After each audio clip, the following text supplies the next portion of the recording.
Hello and thank you for joining me today. Well, this is the Friday, September 26th edition of our video devotionals. Thank you so much for joining us today and hope your Friday is going well. It is the end of the work week and school week once again. It's the last complete week of the month of September for this year, and we'll talk about October next week. But otherwise, we appreciate you watching. We appreciate those who go way back even to April 2020 when we first started these.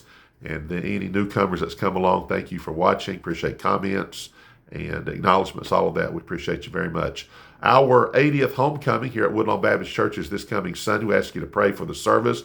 Pray for Brother Roy Green. He'll be preaching the service, and he pastors on the very south end of High Point.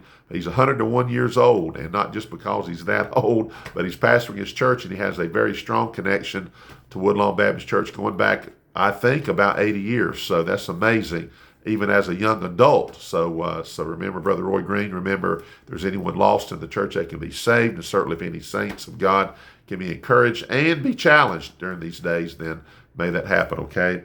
All right, so notice here in Daniel chapter 12, we're going to look at verses 1 through 3. Notice what it says here. It says, "And at that time shall Michael stand up, the great prince, which standeth for the children of thy people, and there shall be a time of trouble, such as never was since there was a nation, even to that same time. And at that time thy people shall be delivered, every one that shall be found written in the book." Now notice that. Look at verse 2. "And many of them that sleep in the dust of the earth shall awake, some to everlasting life, and some to shame and everlasting contempt." Verse 3. "And they that be wise shall shine as the brightness of the firmament, and they that turn many to righteousness as the stars forever and ever."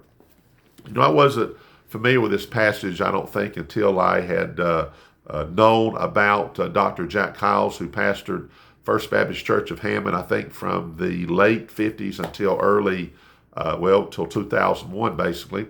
And my wife and I were able to attend the Bible college there, Hyles Anderson College, from 1990 to about 1996, I think it was. Then I went on, stayed a little bit longer, and then went up to the UP of Michigan for my first church to pastor in the end of 97 and really in 1998 when we actually officially moved there in February.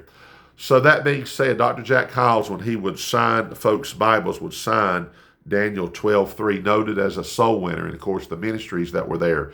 We went out soul winning on the streets of Chicago. Remember that on my bus route? I would knock doors on the northwest side of Chicago, right off the expressway there, go all the way out to Kedzie Boulevard. Then my route area was Fullerton Avenue to the north, and I think it was Fullerton Avenue to the south, and there was Diversey to the north, I think it was, and went all the way out to Cicero Avenue. The reason why I'm saying it is a large area, but I remember we had myself, my wife, and we had a lot of bus workers, and we would knock those doors. And I remember Dr. Hyles really pushed us being soul winners and going out into the streets and the areas and just finding people. And if you sit down in the restaurants, yes, you can put gospel tracts down, but even offering to win people in public places like that. And not just because he said it and it was a part of the ministry there, but because it's biblical.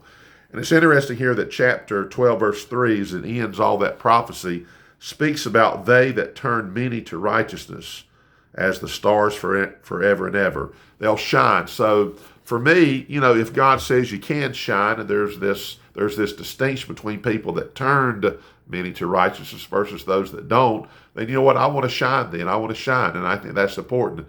And besides the point, trying to help people be righteous, trying to help people be right, and preaching the gospel and preaching the truth. Of course, God has allowed me to be a pastor, and I'll stand up and, this Sunday I won't, but I'll stand up, and I have delivered the gospel for many years now myself. I'm not a spring chicken anymore. I'll turn 61 in November, and I've been on the streets. I'm on the streets here in this city of High Point. Before I left to go to Bible college as a young man, when I attended a church down in Archdale, our church would go out and we would go to people's homes and we would knock doors and try to win people to the Lord. And of course, make visits of people that had family members perhaps that were not saved, and hospital visits and nursing home visits and all of that.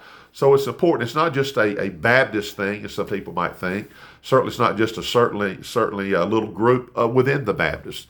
It's a sad thing that, you can be a person that goes out and tries to win many to the Lord, and you're considered almost a little cult because you knock on doors, because there are other cults that do that.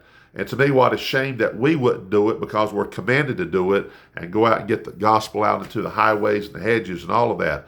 So the point is, coming back to what it says here, that when I stand before God and in the kingdom, and people will see that if the Bible says we can shine because we have turned many to righteousness, then that ought to be an incentive for us to do that, and certainly do it for the Lord, certainly do it for the people that we're trying to help. But you know what the Bible says, you're going to stand out because you have done that, then that's something that God is going to promote. That's something that God is going to say, this is the kind of people that I'm kind of bringing some attention to, because they've done the right thing, they've done the godly thing, they've done the thing that God wanted us to do, and I think that's important. So we're going to stop right there. Have a great day, safe day, healthy day. Lord willing, we'll be back on Monday, and have a great day.